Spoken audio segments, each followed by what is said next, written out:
नमस्कार मित्रांनो, एकदा देवी लक्ष्मी भगवान विष्णूला भेटायला जाते आणि म्हणते, प्रभू मी तुला भेटायला येत होते तेव्हा माझी नजर मृत्यूच्या जगावर पडली. तिथे मी पाहिले की परस्पर मैत्रिणी असलेल्या 3 स्त्रियांपैकी 2 स्त्रिया विधवा होत्या आणि दुःखी जीवन जगत होत्या, तर एक स्त्री विवाहित होती आणि तिच्या पतीसोबत आनंदी जीवन जगत होती. परमेश्वरा, मला हे समजले नाही, म्हणून माझ्या मनात प्रश्न निर्माण होऊ लागले. आता तुम्ही कृपया माझ्या तिन्ही प्रश्नांची उत्तरे देऊन माझे समाधान करावे, अशी माझी इच्छा आहे. मित्रांनो, देवी लक्ष्मीचे ऐकून भगवान विष्णू सांगतात, हे लक्ष्मी, मला तुझे 3 कष्ट सांग. मी तुमच्या प्रश्नांची उत्तरे देऊन तुमचे पूर्ण समाधान करण्याचा प्रयत्न करेन. आता देवी लक्ष्मी म्हणते, प्रभू माझा पहिला प्रश्न आहे की कोणतीही स्त्री अकाली विधवा होते. माझा दुसरा प्रश्न आहे, कोणत्या स्त्रीला आयुष्यात कधीच आनंद मिळत नाही. आणि माझा तिसरा प्रश्न असा आहे की अशी कोणती गोष्ट आहे जी नवऱ्याने मागूनही बायको देत नाही. मित्रांनो, देवी लक्ष्मीचे प्रश्न ऐकून भगवान विष्णू म्हणू लागले, तुम्ही ज्या महिलांबद्दल बोलत आहात त्यापैकी 2 महिला विधवा म्हणून दुःखीची जगत आहेत आणि एक स्त्री विवाहित आहे आणि तिच्या पतीसोबत आनंदी जीवन जगत आहे.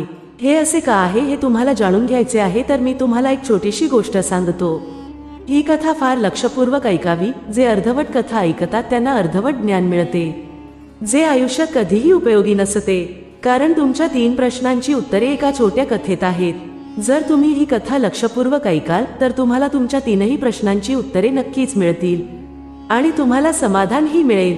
मित्रांनो, माता लक्ष्मी म्हणते, प्रभू मी तुझ्याशी सहमत आहे. तुम्ही कथा सुरू करा. मी मनापासून कथा ऐकेन आणि तुम्ही कथा सांगेपर्यंत माझे मन कुठेही जाणार नाही. तर मित्रांनो, कथा सुरू करण्यापूर्वी मी तुम्हा सर्वांना विनंती करतो की तुम्ही आमच्या स्वामींचे बोल या यूट्यूब चॅनेलला लगेच सबस्क्राईब करा आणि कथा संपेपर्यंत सोबत राहा, कारण आजची गोष्ट तुमच्यासाठी खूप महत्त्वाची असणार आहे. भगवान विष्णू म्हणतात, हे लक्ष्मी, सर्वप्रथम मी तुम्हाला एका महिलेची गोष्ट सांगतो जी एक विवाहित स्त्री म्हणून आनंदी जीवन जगत आहे.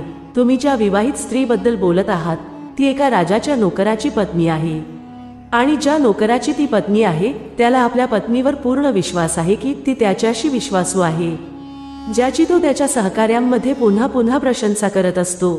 आता बघा, एके दिवशी राजाच्या सेवकाने आपल्या पत्नीची इतकी स्तुती केली की ही बातमी हळूहळू राजाच्या दरबारात पसरली. तेव्हा राजाने आपल्या सेवकाला बोलावून त्या नोकराला सांगितले की तुझी पत्नी तुझ्याशी खूप प्रामाणिक आहे हे सर्वांना सांगत आहेस. तुझी पत्नी खरोखरच एकनिष्ठ आहे का? तुला पूर्ण आत्मविश्वास आहे का? अशा प्रकारे राजाचे म्हणणे ऐकून तो सेवक म्हणाला, महाराज, माझी पत्नी पूर्णपणे एकनिष्ठ आहे, यावर माझा पूर्ण विश्वास आहे. आता त्याच वेळी राजाचा एक मंत्री म्हणू लागतो, जर मी तुझ्या बायकोचे पावित्र्य भंग केले तर तुला काय शिक्षा द्यावी? तेव्हा सेवक म्हणाला, महाराज, जर तुम्ही माझ्या पत्नीच्या पावित्र्याचा भंग केला तर मला फाशी द्या. आता राजाचा सेवक मंत्र्याला विचारतो, माझ्या बायकोचे पावित्र्य तुम्ही मोडू शकला नाही तर तुम्हाला काय शिक्षा द्यावी? तर राजा म्हणाला की मंत्र्याला ही फाशीची शिक्षा दिली जाईल.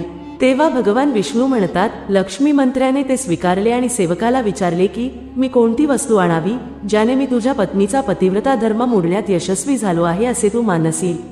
तर नोकर म्हणाला, मंत्री महोदय, तुम्ही माझ्या घरी गेला तर माझ्या लग्नाच्या वेळी मला एक रुमाल आणि कटार मिळाली होती. माझ्या बायकोने ती खूप जपून ठेवली आहे. जर तुम्ही रुमाल आणि कटार आणून मला दाखवले तर मी मान्य करीन की तू माझ्या पत्नीचा पतिव्रता धर्म पूर्णपणे नष्ट केला आहेस. आता अट मान्य झाल्यानंतर मंत्री शहरात जाऊन एका दासीला भेटतात.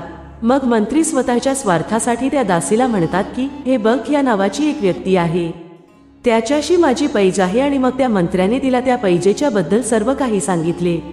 मग त्याने त्या दासीला विचारले की तुम्ही मला त्या बाईच्या संपर्कात कसे आणू शकता? तुला पाहिजे तेवढे पैसे मी देईल. मंत्र्यांचे म्हणणे ऐकून ती दासी म्हणू लागली, मंत्रीजी, त्या स्त्रीबद्दल बोलू नका. ती स्त्री आपल्या पतीशी पूर्णपणे एकनिष्ठ आहे. ती दुसऱ्या पुरुषावर थुंकतही नाही. ती तुमच्या चेहऱ्याकडेही पाहणार नाही आणि तिचे कुटुंबीय खूप भयंकर आहेत. तेव्हा मंत्री म्हणाले, ठीक आहे, जर तुम्ही माझा तिच्याशी संपर्क साधू शकत नसाल तर एक काम करा, तिच्या घरी जाऊन रुमाल आणि कटार चोरून आणा.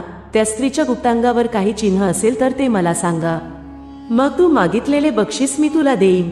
दासीला हे समजले आणि म्हणाली, ठीक आहे, मी तुमचे हे काम नक्की करेल. नोकर शहरात राहत होता. दासी नोकराच्या घरी जाऊन त्याच्या बायकोला म्हणते, मुली, मी तुझ्या नवऱ्याची मावशी आहे, खूप वर्षांनी आली आहे. तेव्हा ती म्हणाली, मावशी, मी तुला पूर्वी कधी पाहिले नव्हते म्हणून मी तुला ओळखू शकले नाही.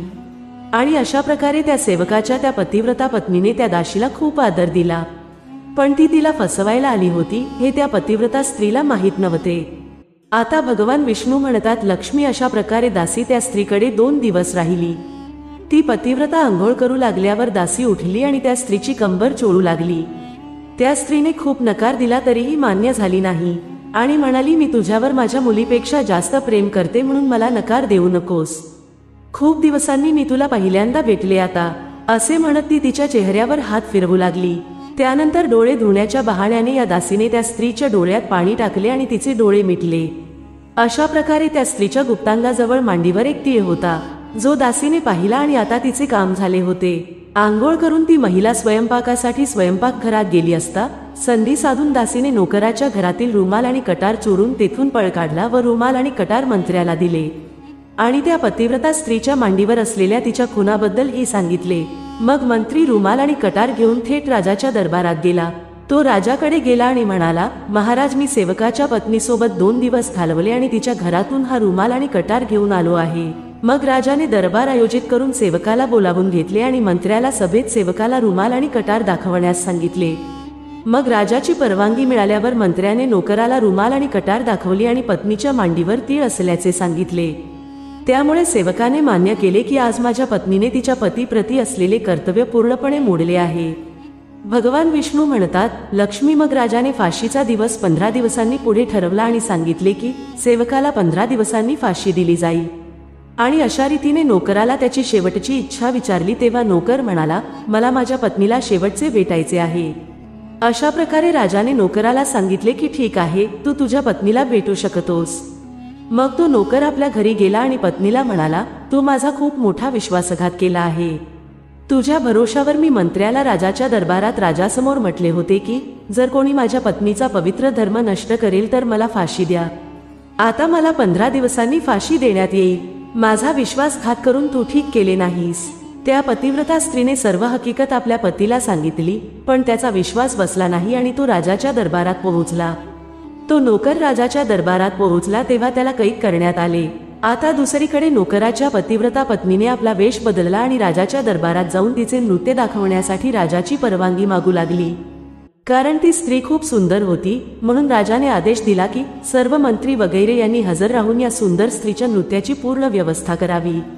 भगवान विष्णू म्हणतात, लक्ष्मी, तेव्हा सर्व मंत्री, राजा वगैरे दरबारात उपस्थित होतात आणि मग जेव्हा त्या सेवकांची पत्नी नाचू लागली तेव्हा राजाला त्या स्त्रीचे नृत्य खूप सुंदर वाटले आणि राजा म्हणाला, तुला काय हवं आहे, तुझे मागशील ते मी तुला देईन.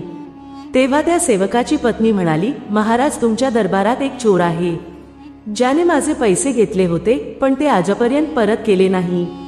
त्याला फाशीची शिक्षा द्या. आता राजा म्हणाला, ठीक आहे, मला सांग माझ्या दरबारात तुझा चोर कोण आहे, त्याचे नाव काय आहे, मी त्याला नक्कीच फाशीची शिक्षा देईन. भगवान विष्णू म्हणतात, तेव्हा त्या सेवकाची पत्नी म्हणाली, महाराज, तुमचा मंत्री माझा चोर आहे, तुम्ही त्यांना फाशीची शिक्षा द्यावी. आता ही सुंदर स्त्री मला चोर म्हणत आहे. हे मंत्र्याच्या कानावर येताच तो म्हणू लागला, महाराज, मी शपथ घेतो की मी ह्या स्त्रीची काहीही चोरी केली नाही. मी हिला आजपर्यंत कधी पाहिलेही नाही. तिचा चेहरा मी आजपर्यंत पाहिला नाही, मग मी चोरी कशी करू शकतो. आता भगवान विष्णू म्हणतात, लक्ष्मी, मंत्र्याने सांगितले की मी आजपर्यंत या सुंदर स्त्रीला कधी पाहिले नाही. तेव्हा ती स्त्री म्हणू लागली, महाराज, हा मंत्री मला ओळखत नाही. मग तुम्ही त्याला विचारा की त्याने हा रुमाल आणि कटार कुठून आणली आहे. मी तुमच्या इथे काम करणाऱ्या नोकराची पत्नी आहे आणि तुम्ही माझ्या निर्दोष नवऱ्याला फाशी देणार आहात. आता मी तुम्हाला संपूर्ण गोष्ट सांगते. तुमच्या या मंत्र्याने त्यांच्याच एका दासीला माझ्याकडे पाठवले आणि हा रुमाल आणि कटार चोरून या मंत्र्याला दिली आणि माझ्या मांडीवर असलेला तीळ मंत्र्याला सांगितला. दासी माझ्या घरी आली तेव्हा तिने मला सांगितले की ती माझ्या नवऱ्याची मावशी आहे आणि ती पहिल्यांदाच घरी आली म्हणूनच मी तिला ओळखू शकले नाही. मी तिला खूप आदर दिला आणि माझ्या घरी तिची राहण्याची व्यवस्था केली. अशा प्रकारे त्या सेवकाच्या पत्नीचे म्हणणे ऐकून राजाने दासीला बोलावले. तेव्हा दासीने राजाला संपूर्ण हकीकत सांगितली. त्यामुळे राजाने सेवकाला सोडले आणि मंत्र्याला फाशी दिली. भगवान विष्णू म्हणतात, हे लक्ष्मी, अशा प्रकारे त्या सेवकाची पतिव्रता पत्नी शेवटी राजाला म्हणाली, महाराज, माझे माझ्या पतीवर खूप प्रेम आहे. मी चारित्र्यवान स्त्री आहे. मी माझ्या पतीचे नाव ही कधीही उच्चारत नाही. आता भगवान विष्णू लक्ष्मीला म्हणतात, माझी कथा पूर्ण झाली. आता तुम्ही तुमच्या 3 प्रश्नांची उत्तरे ऐका। तुमचा पहिला प्रश्न होता, कोणती स्त्री अकाली विधवा होते? तर पतीचे नाव घेणाऱ्या महिला अकाली विधवा होता, कारण पतीचे नाव घेतल्याने पतीचे आयुर्मान कमी होते आणि पती वेळेपूर्वीच मरण पावतो। ज्या स्त्रिया आपल्या पतीचे नाव घेतात त्या अकाली विधवा होतात आणि दुःखी जीवन जगतात। तुम्ही ज्या 3 मैत्रिणीबद्दल बोलत होता त्यापैकी 2 विधवा होत्या आणि एक सेवकाची पत्नी होती, जी एकनिष्ठ स्त्री होती। ही स्त्री कधीच आपल्या पतीचे नाव तोंडाने घेत नसेल आणि दुसरीकडे ज्या 2 स्त्रिया विधवा म्हणून दुःखी जीवन जगत होत्या त्या नेहमी आपल्या पतीचे नाव घेत होत्या, त्यामुळे त्यांच्या पतीचे आयुर्मान कमी झाले आणि म्हणून त्या दोन्ही स्त्रिया काळापूर्वी विधवा झाल्या आणि आज त्या दुःखी जीवन जगत आहेत। म्हणूनच महिलांनी कधीही पतीचे नाव उच्चारू नये। आता तुमचा दुसरा प्रश्न होता, कोणत्या स्त्रीला आयुष्यात कधीही सुख मिळत नाही? ज्या महिला पतीच्या परवानगीशिवाय कोणत्याही तीर्थस्थळी किंवा उत्सवाला जातात त्यांनी समजून घ्या, त्यांच्या आयुष्यात कधीच आनंद येत नाही। अशा महिला आयुष्यभर दुःखी राहतात आणि त्यांना पतीचे प्रेम कधीच मिळत नाही। भगवान विष्णू म्हणतात, लक्ष्मी तुझा तिसरा प्रश्न होता, अशी कोणती वस्तू आहे जी पत्नी पतीला मागूनही देत नाही? ती गोष्ट शिवी आहे। चारित्र्यवान स्त्री कधीही आपल्या पतीला शिवीगाळ करत नाही आणि जी स्त्री असे काही करते ती कधीही चारित्र्यवान स्त्री नसते आणि अशी स्त्री आयुष्यभर रडते, तिच्या आयुष्यात कधीही सुख येत नाही आणि अशी स्त्री वेळेपूर्वी विधवा होते। मित्रांनो, ही कथा ऐकल्यानंतर देवी लक्ष्मी तिच्या 3 प्रश्नांवर पूर्णपणे संतुष्ट झाली आणि म्हणते, प्रभू, खरे तर चारित्र्यवान असलेली स्त्री कधीही दुःखी जीवन जगत नाही, कारण अशा घरांमध्ये देवी लक्ष्मीचा वास नेहमीच असतो आणि ते घर नेहमी धनधान्याने भरलेले असते। अशा स्त्रिया नेहमी आपले घर स्वर्गात बदलतात। तर मित्रांनो, तुम्हाला हा व्हिडिओ आवडला असेल तर कृपया आमच्या चॅनलला सबस्क्राईब करा, व्हिडिओला लाईक करा आणि मित्रांनो कमेंटमध्ये भक्तीने लिहा, जय श्रीराम, श्री स्वामी समर्थ, जय श्री हनुमान। देवांचे देव हर हर महादेव तुमच्यावर सदैव आशीर्वादाचा वर्षाव करोत। प्रिय मित्रांनो, व्हिडिओ शेवटपर्यंत पाहिल्याबद्दल धन्यवाद।